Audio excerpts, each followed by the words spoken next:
One of the absolute best lessons I've learned as a gardener is that more often than not, the more you harvest, the more your plants produce.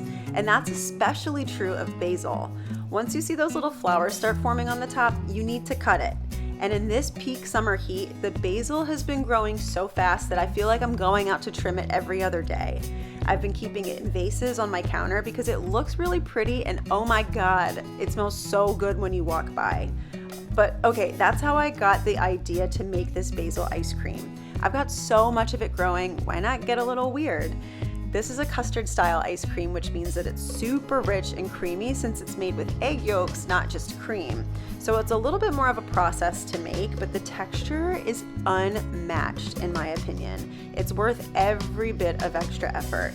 So after blending the ingredients and cooking them down for a bit to thicken up, the basil gets a little bit more vibrant in both color and flavor, which is helped along by a little shot of lemon juice. It just brightens it all up. Now look, I said we're getting weird, so why not pair this with a tomato salad? The basil ice cream is so good on its own, but I'm telling you, with tomatoes, crazy delicious. Seriously, you have to try it. I think you should get a little weird with your food sometimes because you never know when it's gonna work out, and this worked out beautifully.